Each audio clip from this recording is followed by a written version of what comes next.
Hola, el tiempo pasa muy rápido. 15 años es el periodo establecido para la implementación de los acuerdos de paz firmados por la extinta guerrilla de las FARC y el Estado colombiano.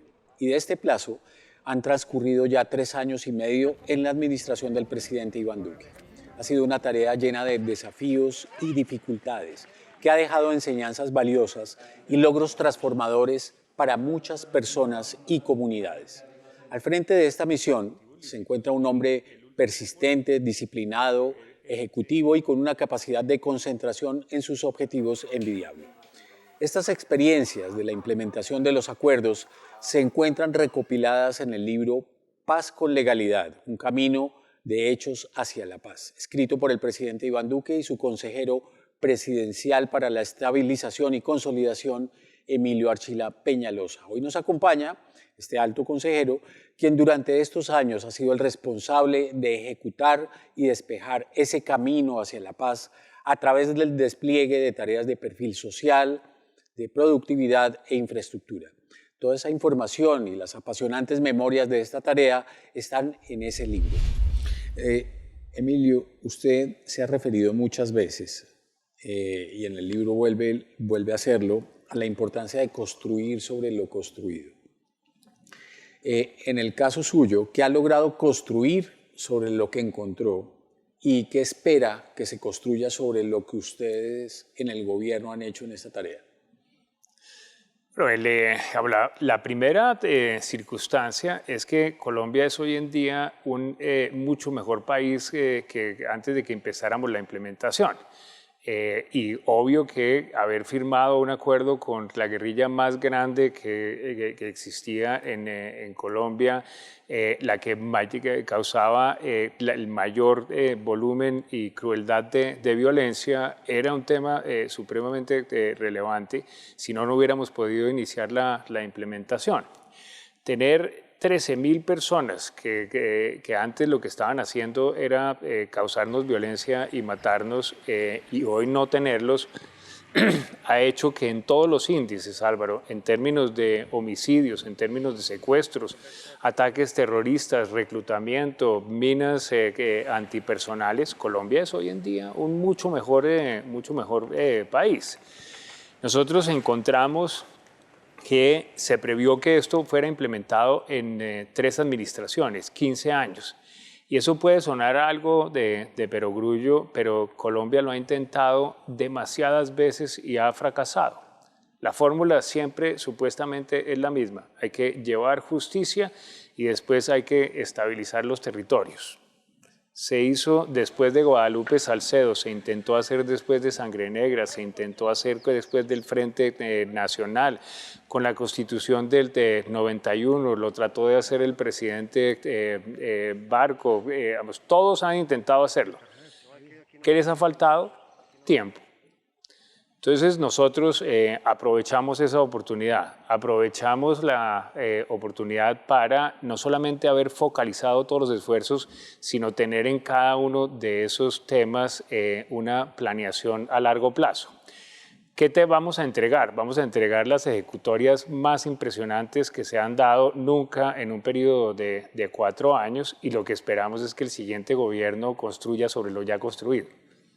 Emilio, la importancia de estabilizar las regiones afectadas por la violencia. En ese tema, los PEDET, ¿qué papel han jugado? ¿Qué importancia tienen? ¿Cómo han servido como herramienta para alcanzar esa meta? Cualquier persona que haya tratado de convertir una idea en una realidad entiende lo absolutamente transformador que es que hubiéramos recibido la idea de los planes de desarrollo con enfoque territorial y en este momento se estén ejecutando 11 billones de pesos. 11 billones de pesos es más o menos lo mismo que cuesta la misma línea del metro de Bogotá, la primera línea del metro de Bogotá. Esa es una idea que lleva 50 años y se va a pagar en 40 años. Nosotros recibimos la idea y en solamente 3 años y medio estamos ya ejecutando obras de las que nos pidieron las comunidades por 11 billones de pesos. Ahora, ¿por qué es tan importante tener una planeación específica para esas regiones? Eso es la tercera parte del territorio de Colombia. Y Colombia es un territorio complejo. Colombia está cruzada por no una, dos, tres cordilleras. Colombia es el quinto país que tiene más agua en el mundo. Uno solo de nuestros municipios, Cumaribo, es igual de grande que los 5 departamentos del norte de Colombia. Es tan grande como 3 países europeos.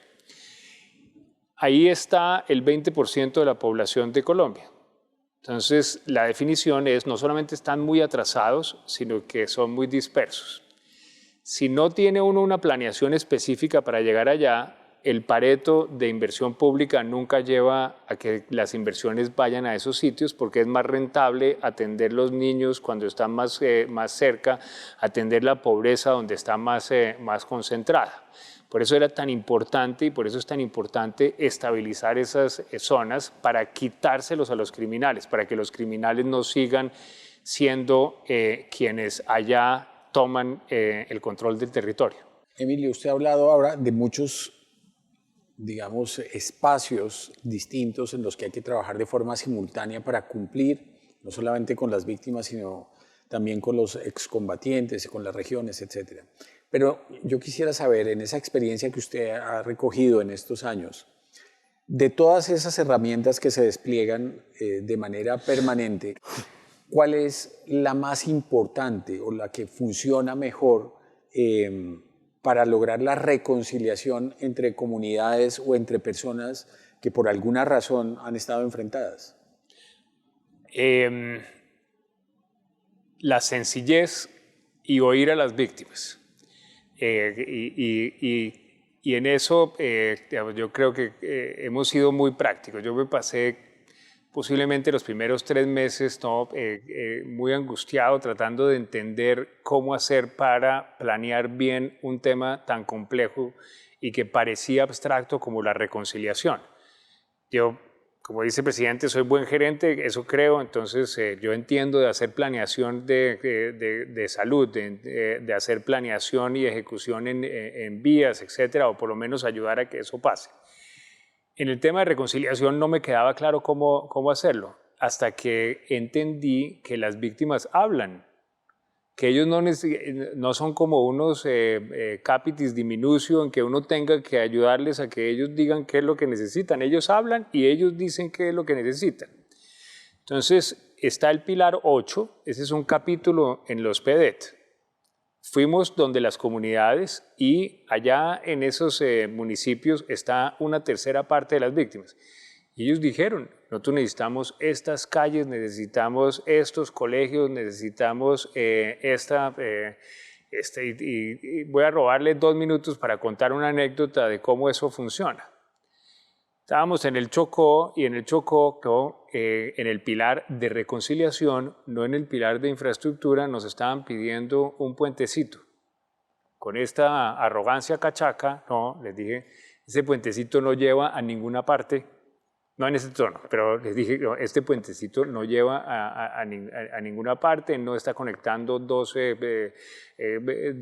comunidades, no está llevando proyectos productivos. Me dijeron, no, es que nosotros no necesitamos eso para eso. Entonces, resulta que nuestra urbanización está aquí y el colegio de los niños está aquí. Y aquí hay una montaña. Entonces, como no tenemos ese puente, los niños tienen que subir la montaña a donde el río es más angostico para poder cruzarlo. Y cuando llegan aquí, ahí es donde nos los reclutan. Entonces, ese puente es de reconciliación, ese puente es para que no nos sigan reclutando a los niños. Entonces, yo entendí que no se trata de forzar a que vengan unos excombatientes, un paramilitar y unas víctimas se insulten por la mañana y se abracen por la tarde. Eso no es tan relevante.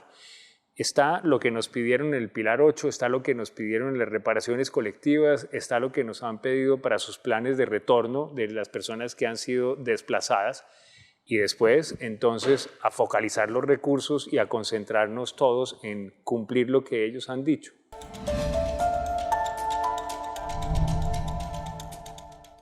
Doctor Emilio, hablando de obligaciones, las que existen por parte de las FARC, que entraron al proceso de paz. ¿Usted qué opina sobre el grado de cumplimiento que le han dado a esas obligaciones y el impacto que tiene que cumplan cabalmente o no cumplan cabalmente en el desarrollo de todo este proceso? Digamos, en materia de entregar información sobre las rutas del narcotráfico y los sistemas de lavado, etcétera, yo formalmente le pregunté a la JEP para que la JEP nos diera la información que ellos habían suministrado y ponerla seguramente bajo secreto o como correspondiera a disposición de la Fiscalía, de las Fuerzas Armadas, de quienes tienen esa responsabilidad y que la pudieran utilizar para el ataque y desmantelamiento de esos grupos. Y la respuesta fue: no han dado información que podamos compartir con ustedes. Luego, oficialmente, la información que tengo yo de qué tanto han dicho ellos a ese respecto es nada. En lo que hace a los bienes, el inventario, esto tenía una etapa de inventario, una etapa de particularización de los bienes y después la monetización. Lo que ellos pusieron en el inventario era más o menos 1 billón de pesos. De eso, más o menos 500 mil millones de pesos nunca hubiera podido ser monetizado. Eran temas como vías que ellos dicen que habían construido, campañas de vacunación, cosas de ese estilo. Eso nos daba 500 mil millones de pesos. De esos 500 mil millones de pesos identificados y que la SAE haya podido liquidar, hay alrededor de 50 mil millones de pesos.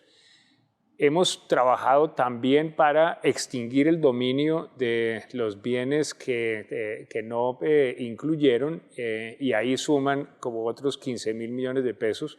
Eso quiere decir que en total, entre los que hemos recogido a las buenas y forzadamente, es alrededor de 65 mil millones de pesos de un inventario que originalmente era de 1 billón de pesos. En materia de desminado, la colaboración ha sido bastante más efectiva. Doctor Emilio, perdón que me devuelva un poco al tema de la seguridad de los excombatientes. Después de esta observación de la Corte y con la experiencia que usted ha acumulado en estos años de trabajo,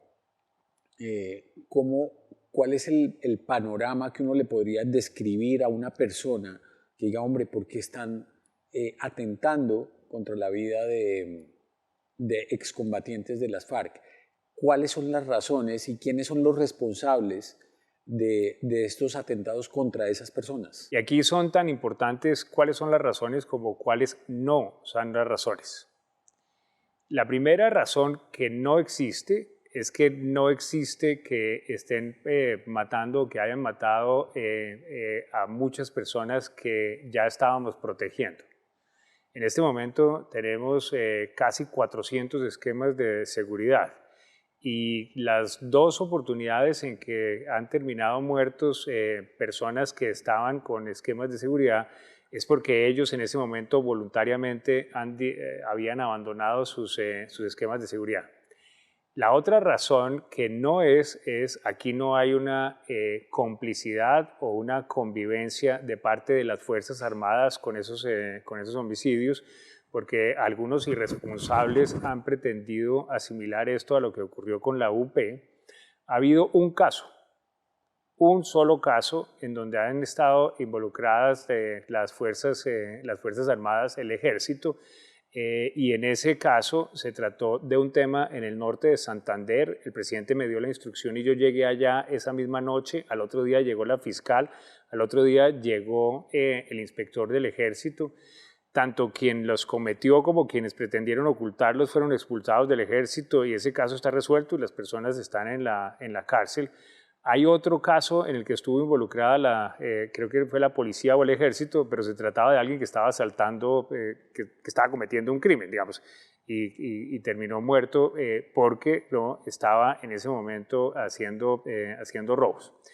Ahora, frente a la pregunta que usted me hace, la respuesta de la Fiscalía, no del gobierno, sino de la Fiscalía, es: los están matando los narcotraficantes. Eso lo dijo la vicefiscal Mancera en el Congreso de la República. Y si uno mira las estadísticas de la Fiscalía y de las sentencias de los juzgados, más o menos un poquito menos del 80% han sido en zonas donde hay conflictos entre narcotraficantes, disputas por corredores del narcotráfico. Y finalmente, Álvaro, digamos, lo que no ha ocurrido principalmente es que los hayan matado en razón de ser excombatientes. La misma Fiscalía dice que son menos de 10 los casos en donde el móvil ha sido ser excombatientes. ¿Qué ganan los narcos matando exguerrilleros? Digamos, en esa medida, digamos, Álvaro, ese ya depende mucho de cada caso en particular. No existiendo, digamos, esto que se ha esbozado como sistematicidad. La sistematicidad no quiere decir que maten muchos, quiere decir que los matan sistemáticamente por las mismas razones, y cuando uno mira las sentencias de los jueces, eso no es lo que aparece que estén ocurriendo. Ahora yo quisiera volver a insistir en el punto de que no hay ninguno justificado, no hay ninguno que esté, y no hay ninguna cifra ni ningún nivel de cumplimiento distinto de lograr cero que se justifique. Hago estas explicaciones porque son relevantes para que el país entienda el contexto, no porque consideremos que con esos niveles que hemos logrado de avances estemos ya contentos o tranquilos. Ese factor del narcotráfico, ¿qué tan grande es en términos de ser un obstáculo para avanzar como uno quisiera avanzar en estos temas de cumplimiento de los acuerdos, de desplegar infraestructura, de llegar a las regiones como debe llegar al Estado, toda esa idea que está plasmada en este proyecto? Y en ese punto específico, el tema de la fumigación, ¿cómo se siente? Vamos, ahí hay digamos, por lo menos 3 respuestas a la pregunta. Si nosotros nos hemos concentrado en llevar el Estado solamente a las zonas en donde no hay narcotráfico, la respuesta es no. Estamos en todos los territorios, y estamos particularmente en los territorios en donde se sigue tristemente causando esa violencia por parte de narcotraficantes. Nosotros estamos en el Caquetá, estamos en el Catatumbo, estamos en Cauca, estamos en Putumayo, estamos en Meta, estamos en todas las zonas en donde se necesita que el Estado llegue, y no hay ningunos niveles menores de inversión por razón de que sigan existiendo las violencias, en este caso derivadas del narcotráfico. Ahora, ¿cómo se siente esto? Hay una diferencia gigantesca, pero gigantesca es gigantesca, y eso sirve para que se note que, digamos, la percepción sobre la seguridad o no tiene que ver con si estamos cumpliendo o no, tiene que ver con dónde hay narcotráfico y dónde no. Apulo era un sitio donde uno no podía ir porque estaba llena de los muchachos. Era imposible que nadie entrara.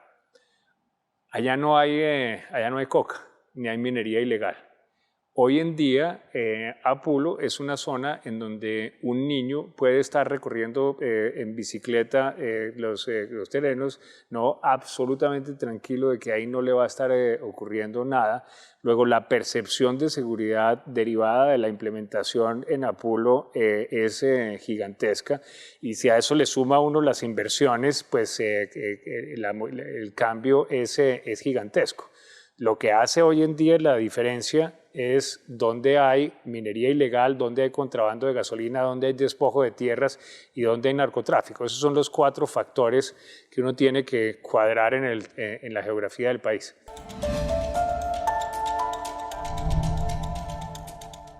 La comunidad internacional, ¿cuál ha sido el papel, el balance, el papel que ha jugado la comunidad internacional acompañando todo este proceso, respaldándolo o a veces criticándolo?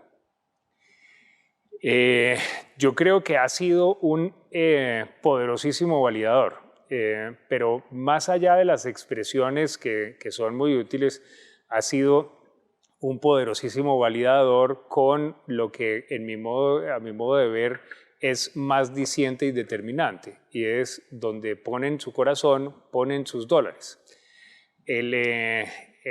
La comunidad internacional ha visto en la planificación y en la focalización de la política de paz con legalidad el camino a seguir. Entonces tenemos el Fondo Multidonante. Ese es un fondo compuesto por más de 25 países, administrado por las Naciones Unidas. Tenemos el Fondo Europeo, en donde están la totalidad de los países europeos, está el Reino Unido, está Chile, que aparte de eso ahorita ya ingresó Corea, y están USAID y están los bilaterales. Todos los que acabo de mencionar han manifestado que van a estar en Colombia por el largo plazo, siguiendo las planeaciones que tenemos. Todos los que acabo de mencionar han incrementado el volumen de recursos que están poniendo en la implementación. Pero más diciente que eso, todos modificaron sus focos, todos modificaron sus estatutos para alinear lo que es apoyo a la implementación específicamente con las prioridades que ha tenido el gobierno. Así que yo creo que ha sido un gran validador y creo que van a ser muy importantes de cara al cambio de gobierno en agosto, para que le digan al gobierno que está entrando: esto nos parecía bien hecho y además de eso hemos invertido mucha plata, nosotros esperamos que ustedes construyan sobre lo construido. ¿Cómo se va a enfocar el trabajo en estos meses que faltan en esta tarea? ¿Cuáles son las prioridades y hacia dónde se va a apuntar el último esfuerzo de esta recta final del gobierno? Tenemos que, como corresponde, hacer muy visible lo que se ha logrado, pero en este caso no es solamente una forma de hacerle justicia al presidente y que sea evidente todo lo que logró. No es solamente un tema de hacer visibles los logros de una administración. Tiene que ver con que en la medida en que el país conozca lo que hemos logrado, le va a exigir al siguiente gobierno que siga haciéndolo. Y ahí hay un tema que no es, digamos, no es chauvinismo, no es un problema de egos. Seguramente habrá miles de maneras de hacerlo mejor, de mejorarlo, pero lo que no podría suceder, en mi opinión, Álvaro, es que vayamos a desaprovechar esta oportunidad de resolver los temas que son estructurales y que necesitan 15 años. Emilio, mirando hacia atrás, ya para ir cerrando esta conversación de 3 años y medio de trabajo, si usted volviera al momento en que empezó esta tarea, ya sabiendo lo que le ha pasado en todo este tiempo y las cosas que ha tenido que afrontar, ¿qué haría y qué no haría de lo que ha hecho?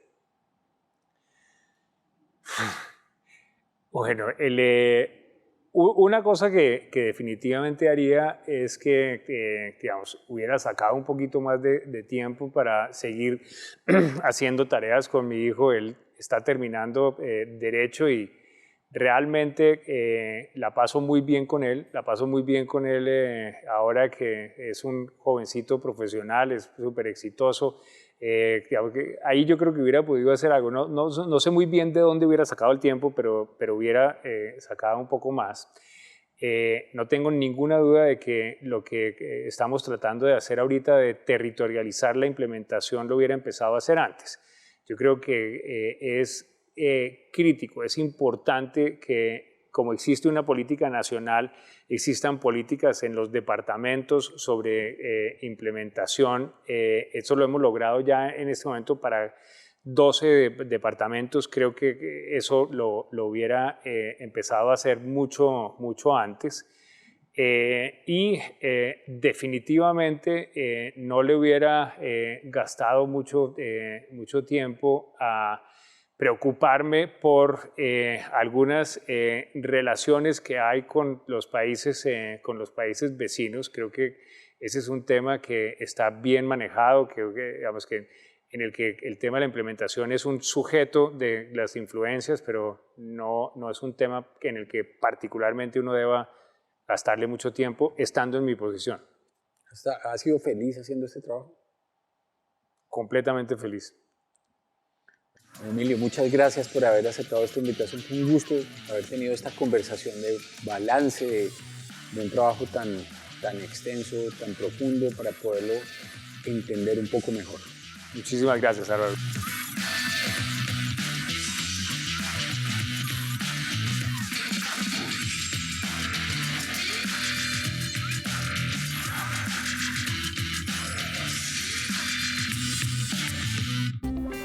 Este contenido es financiado por el Fondo Único de Ti.